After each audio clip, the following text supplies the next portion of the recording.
Welcome to VNN. Since its opening in July 2019, the Guruvayurappan Temple of Brampton has grown into more than a place of worship. It is now a community hub for a gathering for all, irrespective of religion, nationality, race, or creed. The temple welcomes all and is now engaged in several activities, including educational, cultural, as well as assisting in the celebration of milestones in the lives of individuals who need it.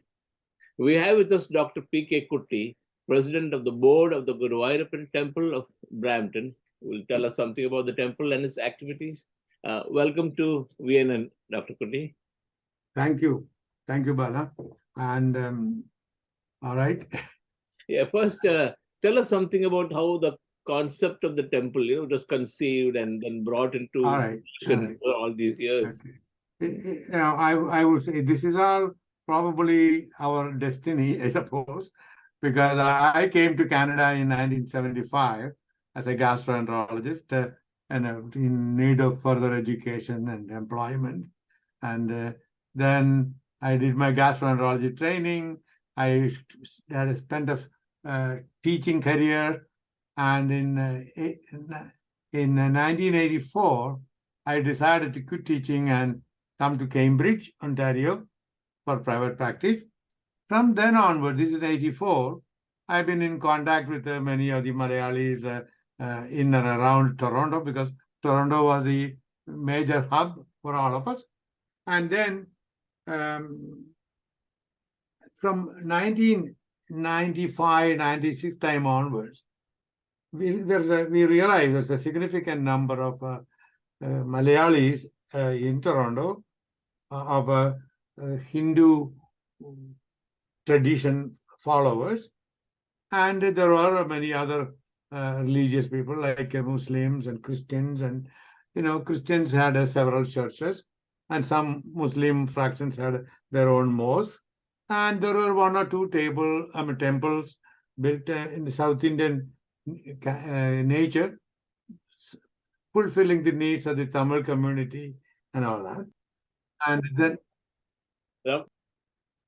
when we felt, when we realized there are other South Indian temples, but there are none for the Malayalis of Kerala that follow the Kerala tradition. And this being a concern, we all thought, that we should start something. And what came to our mind was to build something like what is in Guruvayur. The Guruvayur temple, which is a Krishna temple, is very popular for many, almost all Malayalis, and also Tamil, Telugu, Karnataka, all the South Indian people come to Guruvayur. It's a famous temple. And there are many Krishna temples in India. So we wanted to build something similar to what is in Guruvayur. So we got together and talked about it, and often wanted to find a suitable land for it. And we did not know anything about building a temple.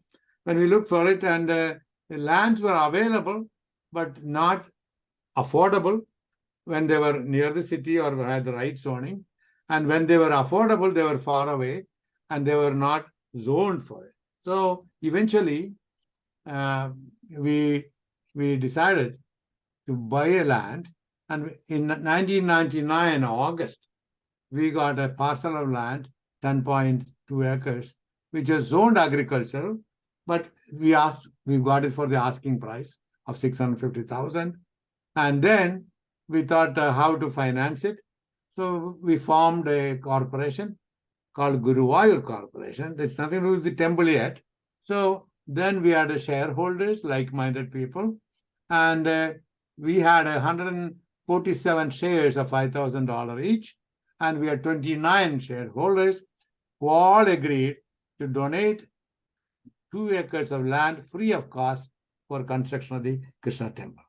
And that was our idea, that how much we needed at the time. And then we bought the land, and we didn't have any loans.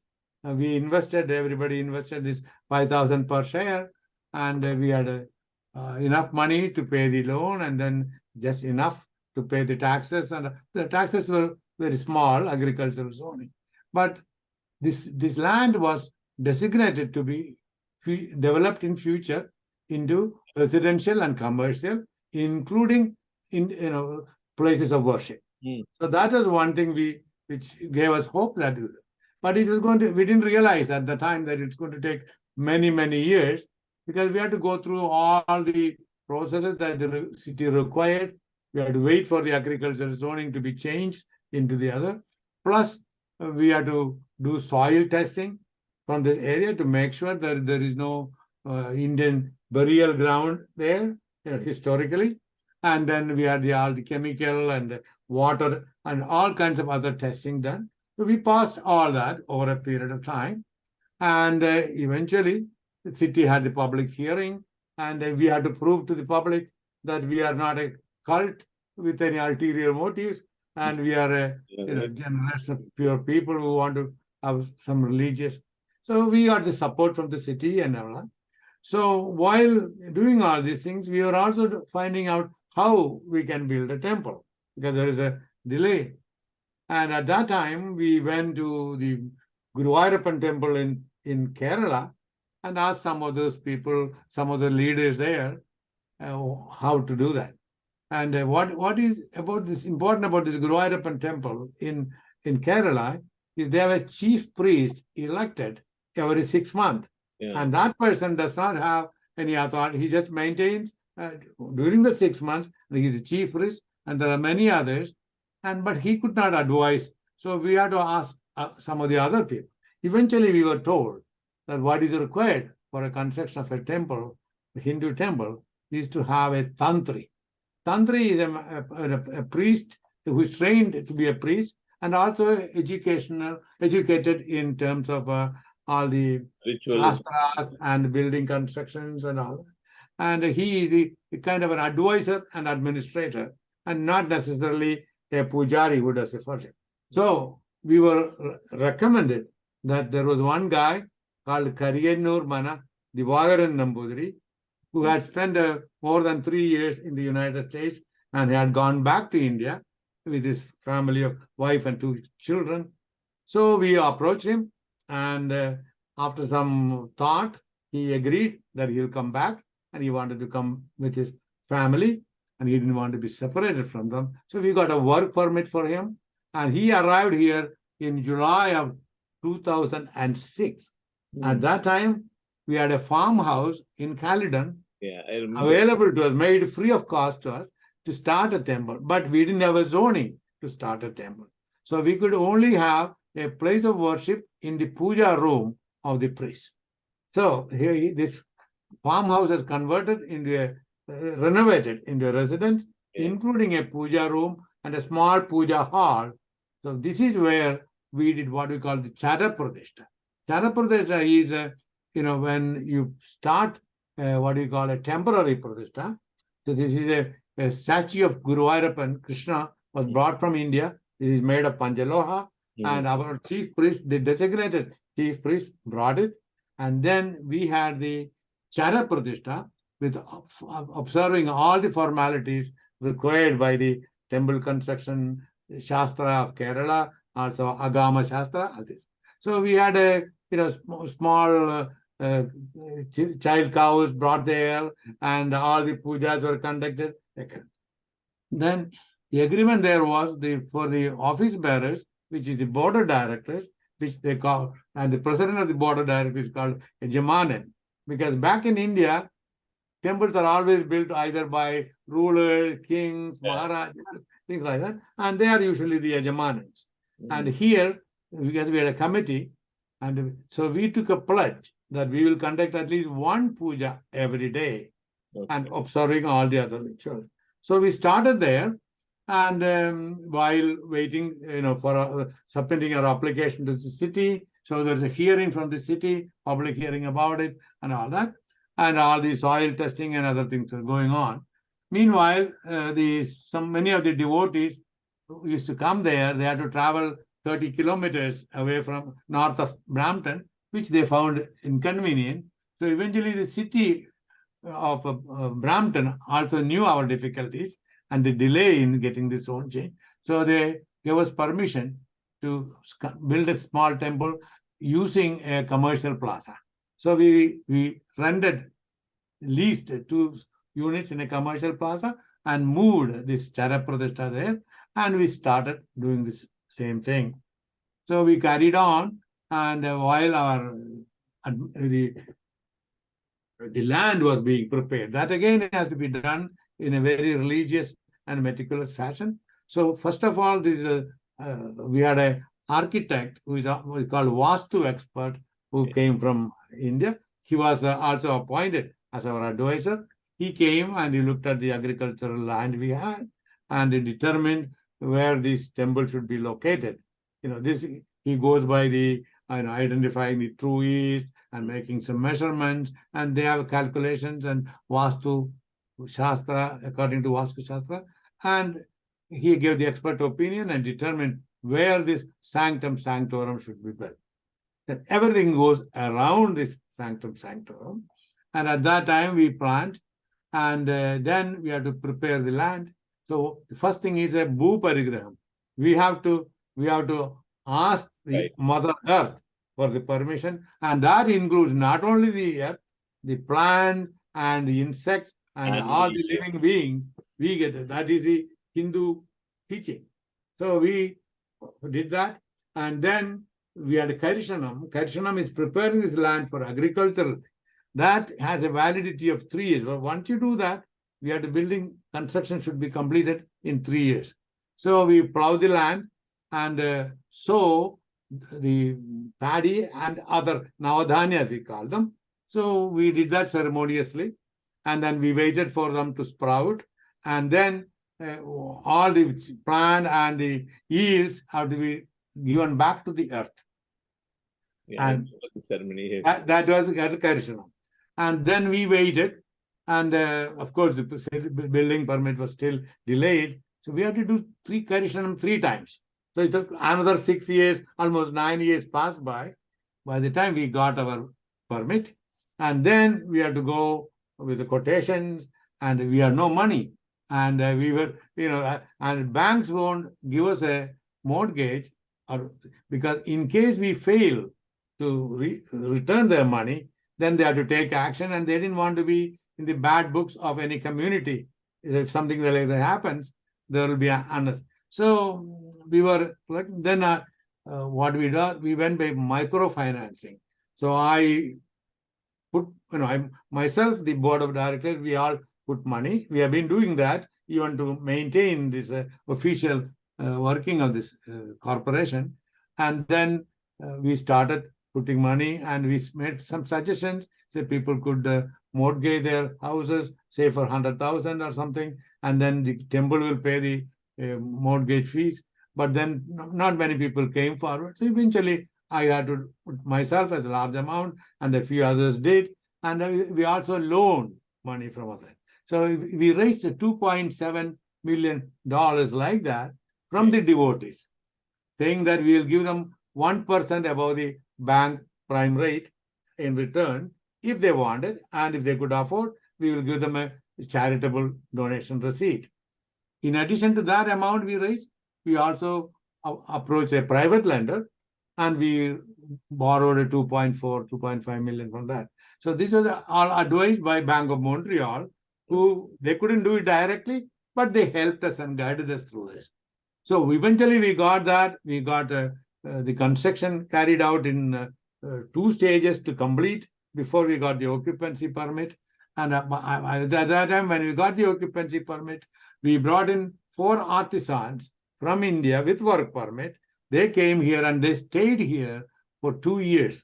So they were treated well according to any other labor expert coming from there. So to the fullest satisfaction of Revenue Canada, and all those things we did, and they start the construction. And before that thing, we had also what you call there's another type of pradishta. I'm just looking for the word.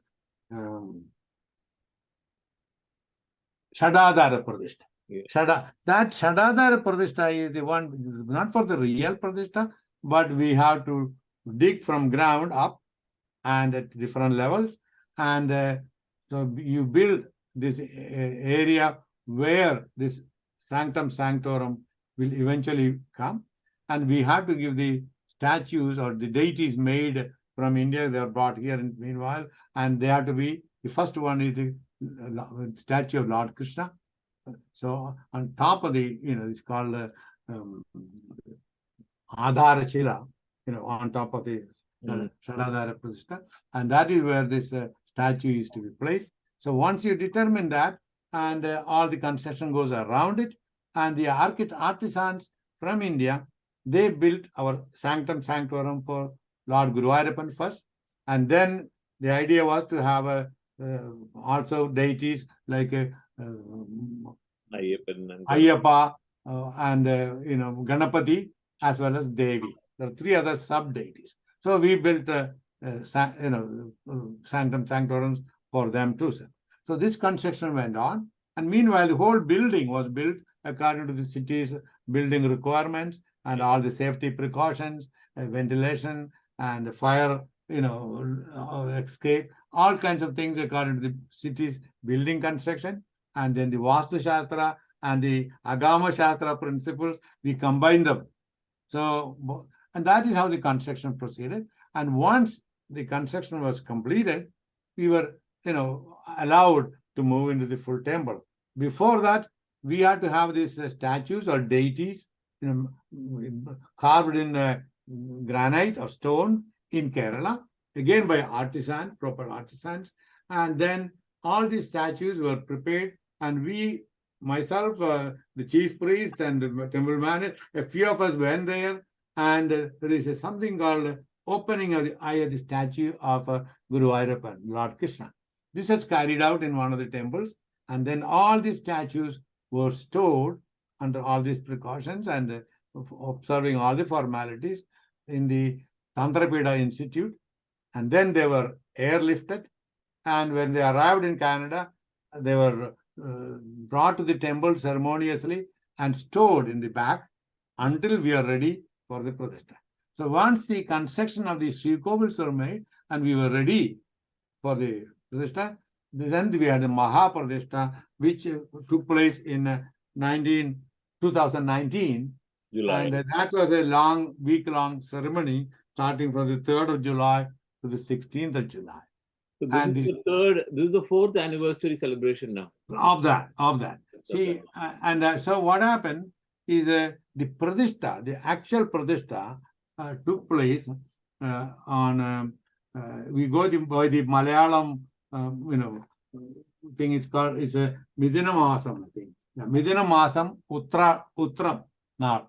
So that is our anniversary. Every Malayalam year, in the Midina Masam, the star Utram, that is our. So this is the 4th such anniversary we are conducting now. So what is going to happen during this festival now? Pardon? What is happening at this festival Okay. Now, maybe I should add one more thing. So during this period of time, we were also able to get not only one chief priest, then one assistant priest. Both of them are, have a permanent resident status, and a third priest who is also properly trained. So we have 3 priests who are capable of conducting the puja. So the temple is completed that way. And so we are able to offer all the pujas that are offered in Kerala. And also there are many things in addition to worshipping. People also go to the temples to have various of their life's requirements and families' requirements and all those things conducted through the temple, which we are offering. So, everything that is being offered in the original Guruvayurappan Temple, Guruvayur in Kerala, we are able to offer in Canada. Okay, so this Pratishta, the important thing is the whole thing is everything is in your mind. It's your faith, your belief, and as we follow the Sanatana Dharma, there's only one God, or no sex, man or female. We don't know. There's an energy, a form of energy, which we call God, and so that is the whole concept we follow. So what happens here in our temple, the number of devotees with faith who come there and that adds to the glory of the statue, of the Pradishta. So that is the whole concept. And every year, when we celebrate this Pradishta Dinam, devotees come to the temple, and each year it goes by, and we celebrate the Pradishta Dinam. The temple grows, and it goes not only in popularity, it also in its power, whatever you want to call it, whatever we confer that to the Pradishta. Okay, so that goes on. So what happens here is on day one, so this year it's going to be on the 25th of June, that is when this Nala, Midhuna Masam and this Uttara Nala comes. That is the day of the, so the day before, the night before, that's called Shuddhi Kalacham. So there are designated pujas, a series of them conducted at the night. And then the next day is the full, Pradishta Dinam. And so there are different pujas they conduct. Okay? So in the Saturday, the 24th, Shuddhi Kriya and Homam. And the next day, there's pujas are done for the Guruvayurappan temple. That's called Bimba Shuddhi. Then Kalashas and Abhishekas are carried out. And that all improves or adds to the glory of the statue. And then people's participation. And so it's for the whole community, as our chief priest used to say, constructing the temple is not only for the community, it's for the community, but it's for the whole village and whole state and for whole nation and for the whole world. That is the whole concept. So we do all these things for the entire well-being of the universe. That is why we talk about the Sanatana Dharma, which stands for world peace, harmony, universal brotherhood. And our temple is open to all. And we want our children to learn our culture, and so that they'll grow into citizens, world citizens, and the perfect citizens without any hatred, and admiring and appreciating and loving each other, helping each other. That's what we want to do. So the second day, we have the full Pradishta, and then there is a Ulsavam or celebration lasting for a week. During the 1 week, what we do is we have the various temple arts that are being performed. So throughout the day, we will have children singing, dancing, and all that. Then there are temple arts like Otandulal, Kadagali, Mohiniyattam, Bharatanatyam. These are all various art forms which have to be properly trained and performed with authenticity and dedication. And these celebrations will go on. And some of the bigger events will take place at night. So we will have our parking lot will be converted into a celebration ground, and we will have stages built outside. And throughout, we will have also Annadanam. We provide food and refreshments for the children and for other participants, and also for the elderly. And we also respect the elderly. So this goes on. So that celebration lasts a total of another 7 days. So we go from the, from the 24th to the 2nd, I think.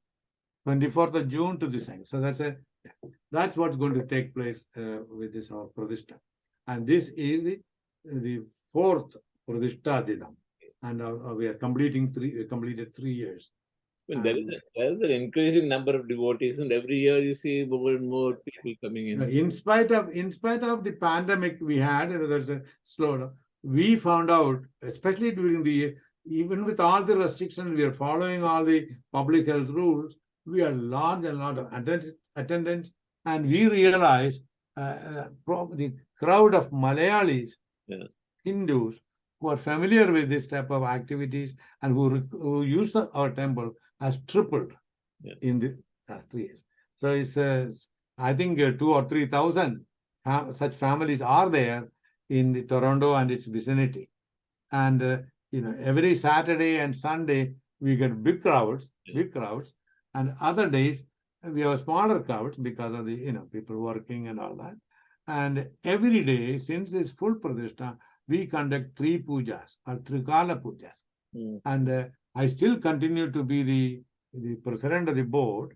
So we have 7 members, we are all and we have various voluntary committees working for the temple. So we have an office we maintain, and we have a small kitchen inside. That is for only for preparing required food items for the worship for the temple. So it is not a commercial kitchen.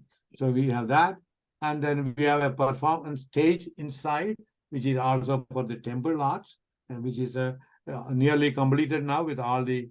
So it is a good, and we can accommodate up to 300 people at a time as per the city's permission.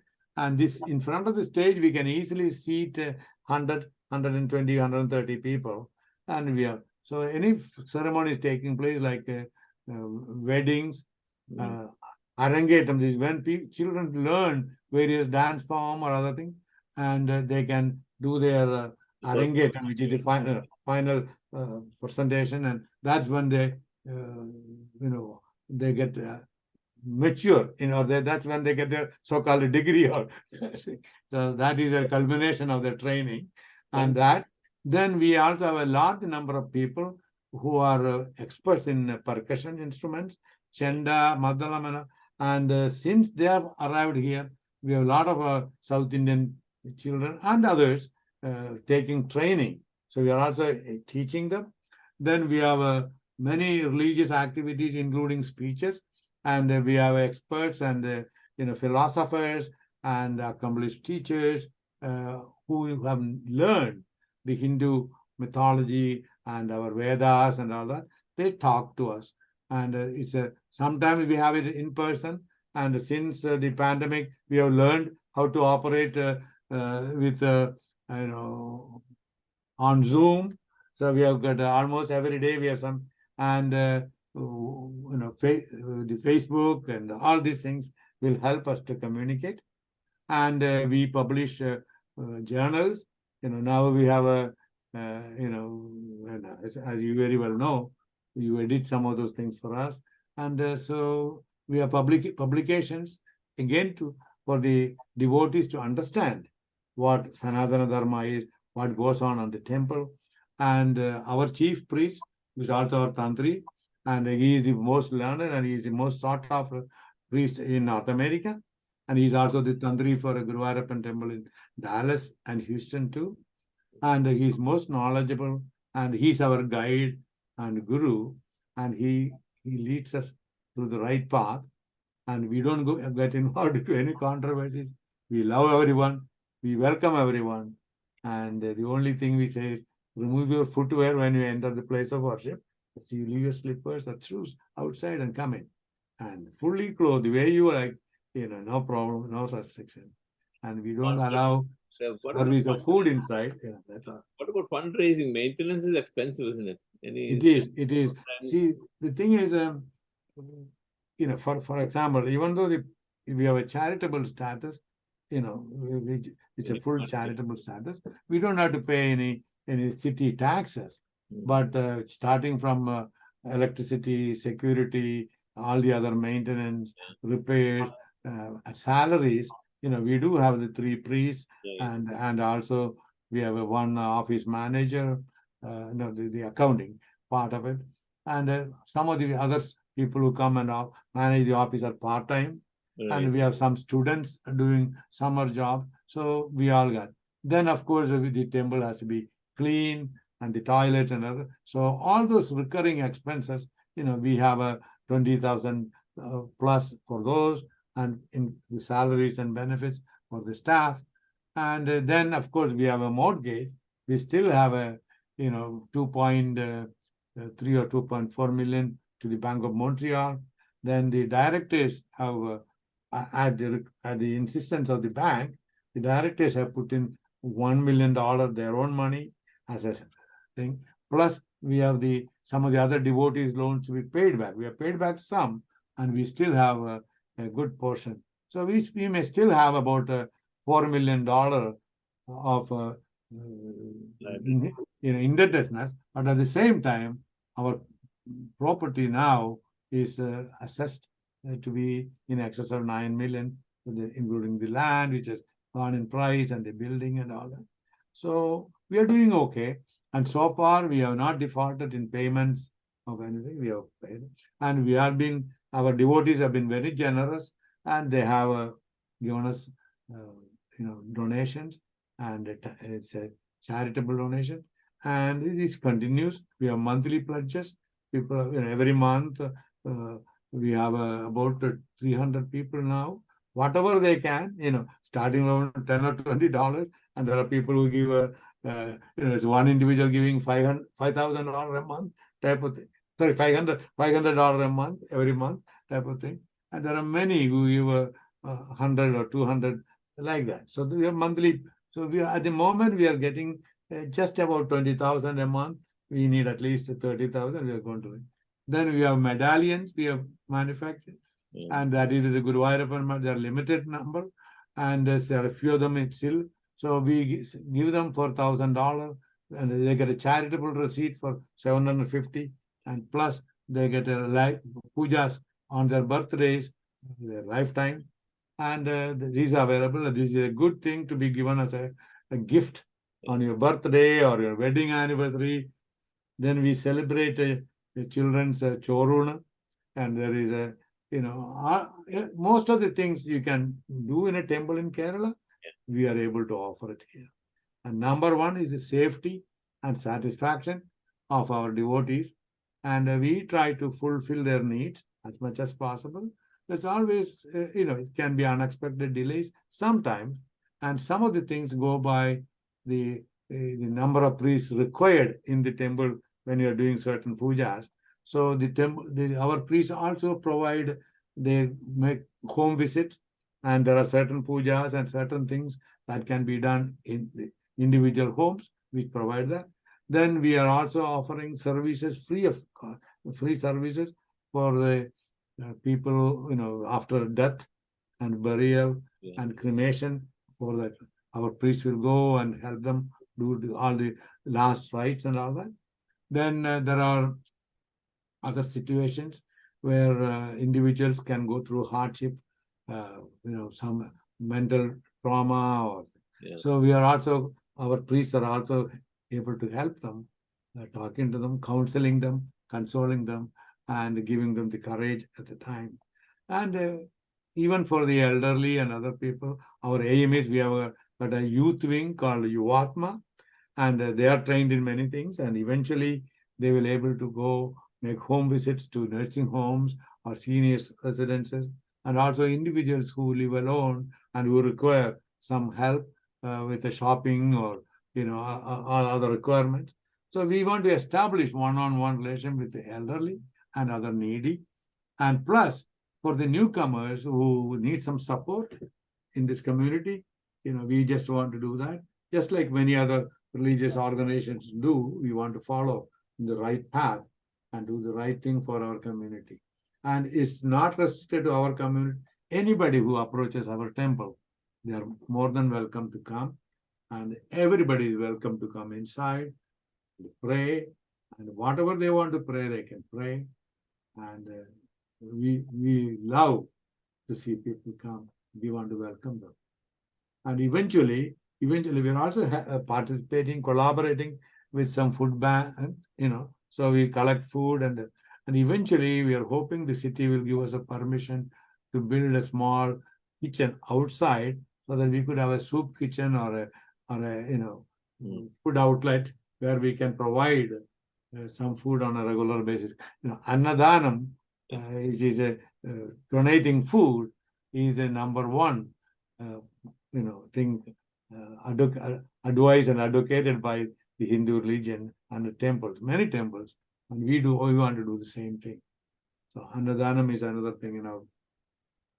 So hopefully we will be able to fulfill the needs, and at least help individuals, and their needs can be provided. And we are open to suggestions. We would like people to come and discuss with them what their needs are, and anything that is feasible and possible, our Tirumani will be favorably considering them, and we will be guided by them. So anything that is done inside the temple, of course, he has to approve, but other things are social, and we like people to volunteer, come to the temple, and help us in whatever they can. And we also have free classes for students, high school, and all done free, voluntarily.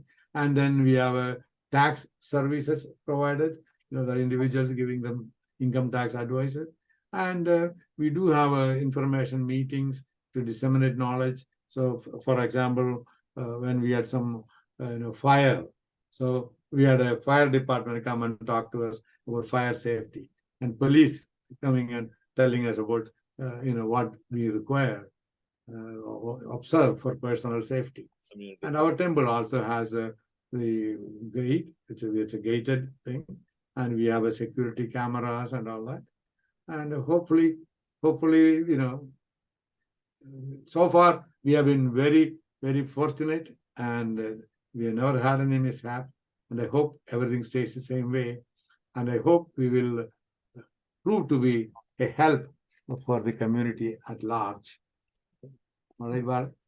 Thank you, Dr. Kutty. You given us a good idea of the activities and the history of the Guruvayurappan Temple of Brampton. It's very, very interesting, and I think it'll keep growing as the population grows. I think I can only request that people should visit the temple, come there, and at least see what is being. Then hopefully you'll come again and bring your friends, and it's for all of us. It is for the whole community. Doesn't matter which religion you belong to, what language you speak, doesn't matter. You come inside, and we'll welcome you. Yeah. And it will make us happy. Make us happy. Thank you, Dr. Kutty. Thanks for speaking to Menon. Yeah, thanks.